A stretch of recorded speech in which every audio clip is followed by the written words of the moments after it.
Fala Berrecas, continuamos com os nossos vídeos aqui na Soma, em Londrina. E agora nós vamos falar com a Giovana, que vai bater um papo com a gente aqui, falar um pouco sobre a experiência profissional dela, a sua qualificação e o que vem fazendo aí, né? Giovana, por favor, faça as honras, se apresente um pouco aí para quem está nos assistindo.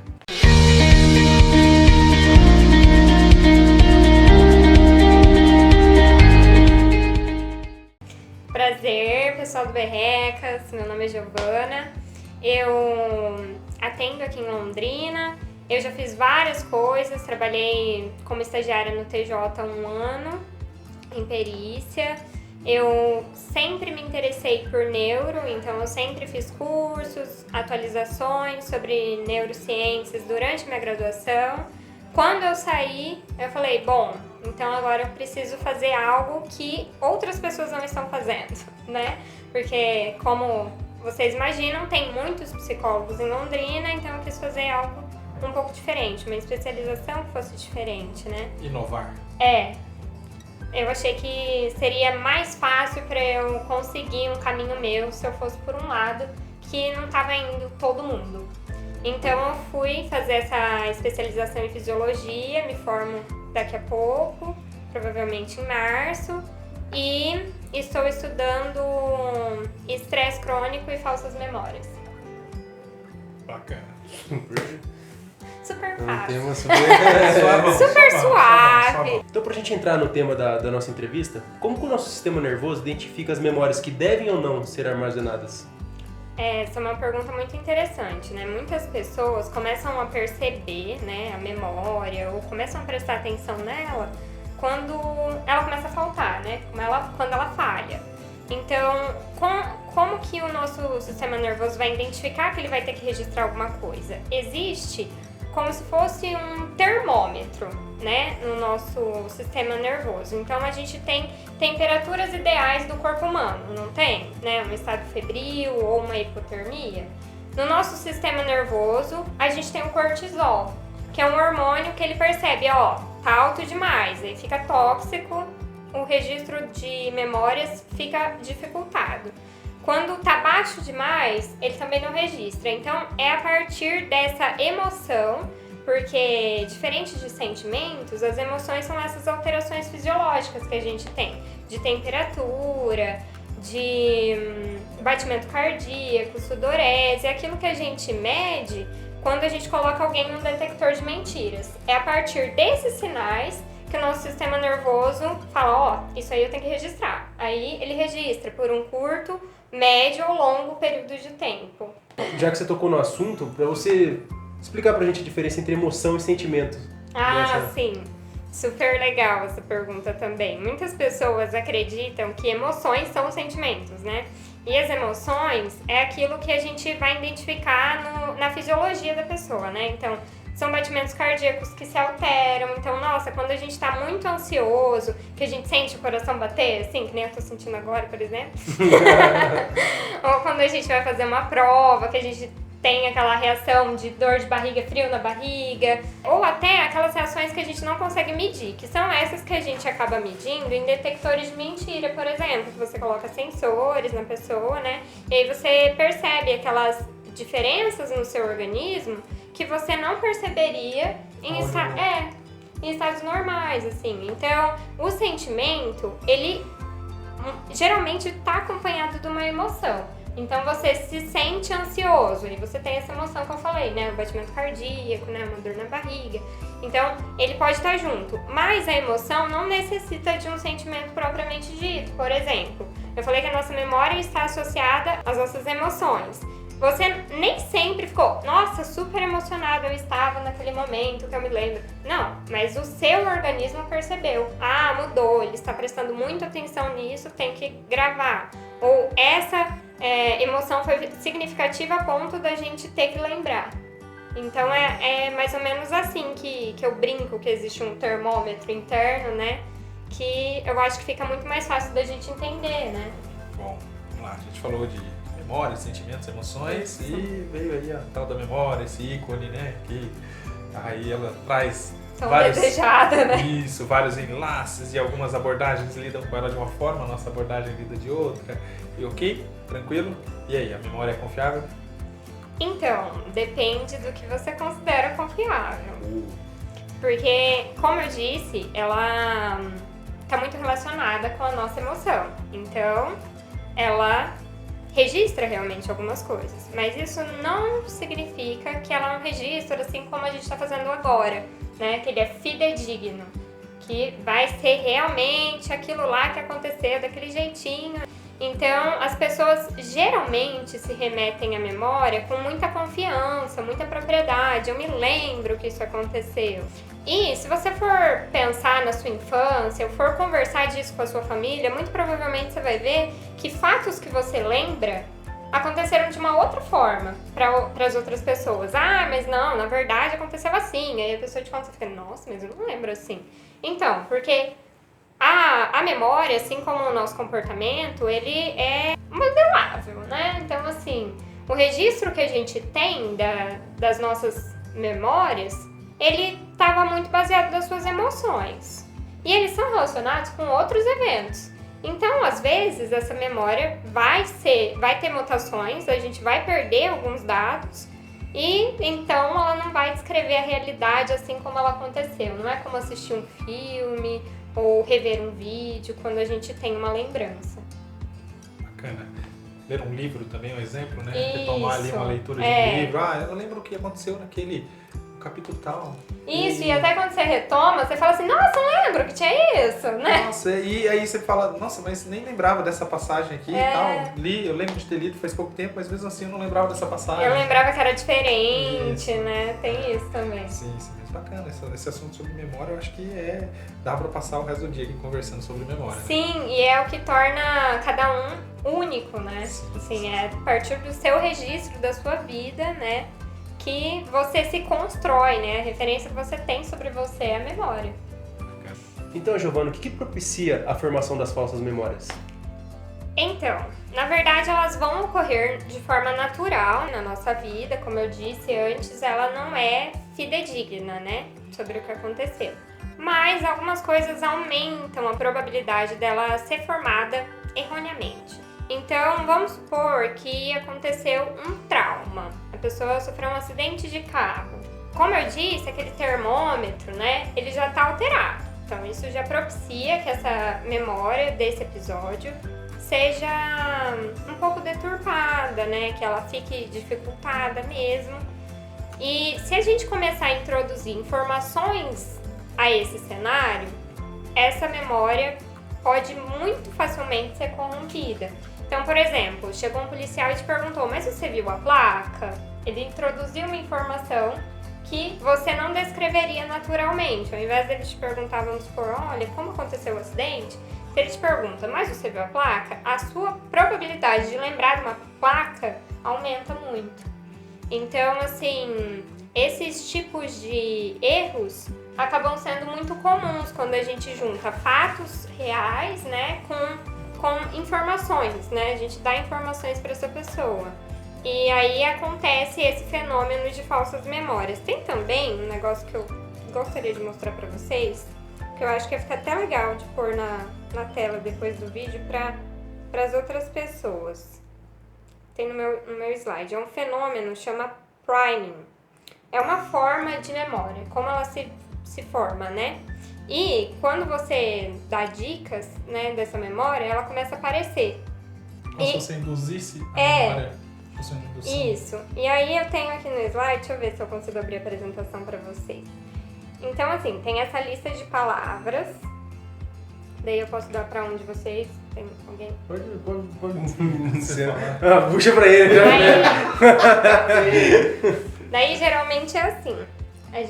Essa lista, vamos dar uma referência, né, de onde que ela veio. O meu orientador, professor José Luciano, mostrou para nós durante a pós-graduação. Então, eu acredito que a autoria é dele mesmo, né? Então, são uma lista de palavras que a gente deixa a pessoa dar uma olhadinha assim por 1 minuto. Então, a pessoa tem que memorizar essas palavras. Um minutinho pra fazer. Você pode ficar aí à vontade, o pessoal de casa também pode. Pessoal, isso aqui é ao vivo, não é combinado não, tá? Vai ficar disponível pra você.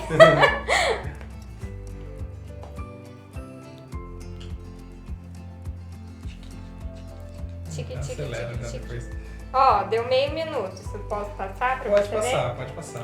Agora, você tem que falar pra mim, qual dessas palavras, dessas 3 palavras, não estavam na lista. Qual você acha que não tava?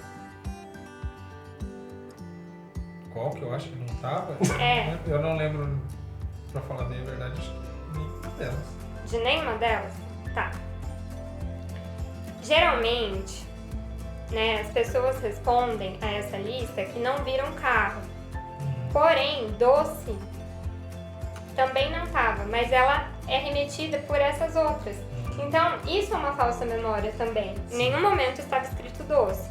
Só que como tinham aproximações, pode ocorrer de você, eu acredito que eu vi doce. Porque tinha bastante... Por isso que remetiam açúcar. Os outros... Isso, exatamente. Sim, legal. Que se Então, a aproximavam, gente tinha né? 2, o único que tava era o sabor. É. Né? Beleza, a gente coloca um cardzinho aqui também. Depois você manda pra gente, a gente coloca o cardzinho pro pessoal de casa ver Isso como aí, funciona. assim, é uma simulaçãozinha de como que funciona esse processo. E a bucha, mais uma vez, foi para a Luciana, né? Tá vendo? Ele é o senhor das buchas, então. É. Eu quero fazer um comentário. E Pode até uma ver. dúvida, eventualmente, assim. Teve um momento, uma situação da minha vida específica que eu passei por uma emoção muito forte. Uma situação bem conturbada e tal. E aí, assim, por alguns dias, uns 3 dias, eu não conseguia me lembrar como foi de fato a situação. Ah, sim. Eu especulava alguns contextos e aí eu levei uns 3 dias pra me lembrar, uns 3, 4 dias pra me lembrar exatamente do que tinha acontecido. Tipo um transtorno pós-traumático, assim. Quase isso. Eu não sei como é que foi a situação. Eu lembro que, assim, uma situação de muita emoção. Bem traumática isso. mesmo. E aí, assim... E eu lembro que eu descrevo essa situação e eu falo que foi como se, no momento, conforme fosse aumentando aquela emoção, aquela sensação desagradável, era como se a minha cabeça fosse desligando, assim. E aí, de repente, desligou de uma vez e quando voltei, você não eu voltei lembrava mais. em outro momento. E aí eu lembrava Sim. só de alguns flashes.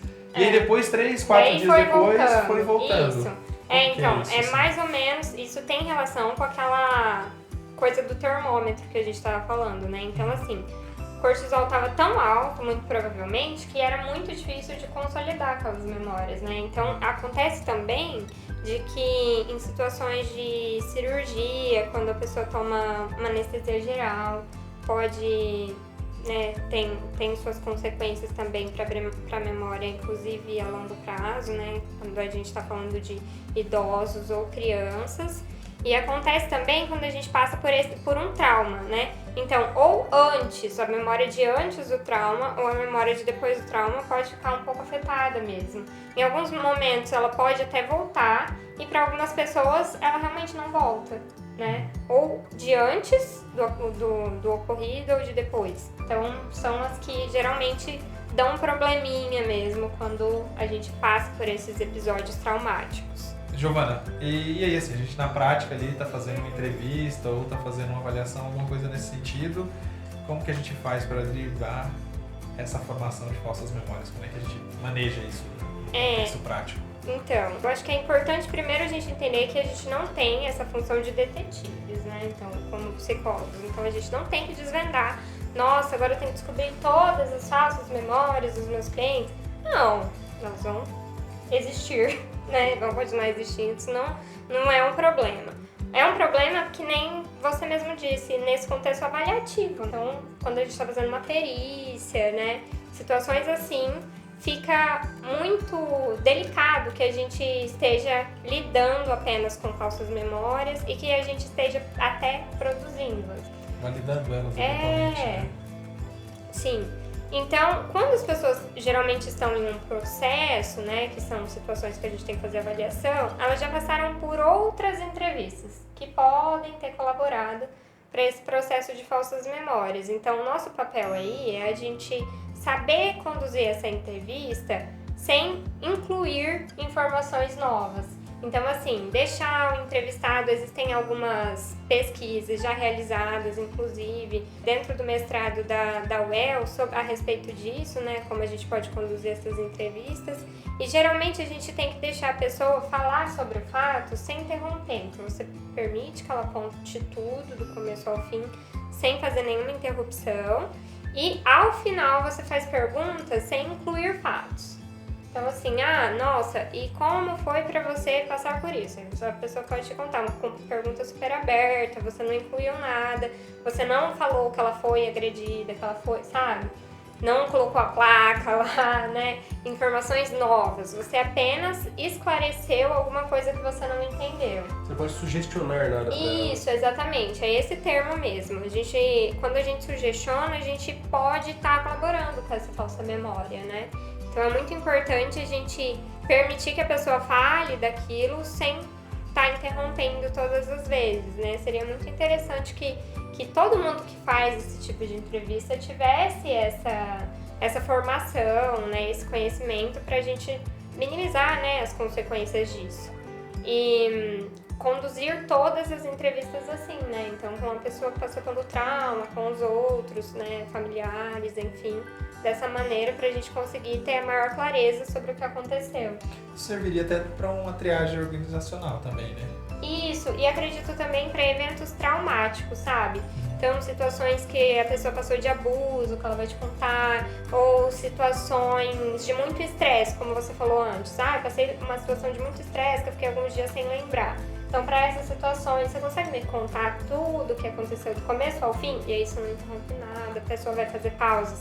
Você espera a pausa da pessoa, né? Então, ela fala, olha, terminei. Então, é muito, muito importante mesmo ter esse respeito na hora de fazer essa entrevista com a memória da pessoa, até pra gente não aumentar o sofrimento dela, né? Às vezes, algo que não aconteceu, que você inclui ali, é mais um motivo de sofrimento, porque ela se lembra daquilo, né? Recentemente eu fiz uma participação no CVV, né, Assis, abriram um posto do CVV em Assis, e aí eu participei do treinamento e tudo mais, e aí um dos pontos que eles trabalham também dentro do atendimento por telefone é justamente esse não sugestionar. Nossa, isso é essencial. Para que você faça uma escuta livre de sugestões, livre isso é super legal. Então, assim, achei interessante. Você falando isso no momento do curso, eu achei interessante esse posicionamento. Sim. Mas depois eu achei, agora você falando, eu acho que foi mais interessante ainda esse contexto. Né? Inclusive porque a pessoa ela tá em sofrimento, né? Então a gente já imagina que esse termômetro, ele já tá alterado, essa temperatura, né? Já tá alterada. Então a gente, quanto mais limpo, mais claro for no nosso contato, melhor vai ser para quem tá ouvindo a gente e pra gente também, porque você vai ter uma informação mais fiel ou mais fiel possível do que era para aquela pessoa, né? E para você que nos assistiu até aqui, deixe seu like, compartilhe esse vídeo com seus amigos, se inscreva em nosso canal e rasga. Vá! E muito obrigado, Giovana. Tema super importante e interessantíssimo, né? Ainda mais para nossa área e para as demais áreas também, mas para nossa área principalmente, que a gente está em contato direto com as pessoas sempre. Né? Eu que agradeço o convite, gente. Foi muito importante para mim. Quando for oportuno, voltamos. É isso. Combinado. Nos veremos por aí, pelas jaques da vida e pelos encontros de psicologia. Isso aí. Por favor, fotinha com beca. Ah! Nossa! Meu Deus do céu! Então, pra gente entrar no tema da nossa entrevista... Fácil, acessível. Só uma dúvida, tá gravando ali? Acho que sim. Quer conferir? Não diga que não. Tá assim. Na Jaque não. Você paga? Não fica assim bem. Cheia zica, né? Então, o que propicia as falsas memórias? Ela dá risada, né? Pega, Cata! Eu não aguento, gente. Perfeita. É que eu fico Momento assim, de ó. Ele que seriedade, perguntou, né? hein? Então, assim, nesse sentido... Ela tá segurando a risada. Vou tomar uma água.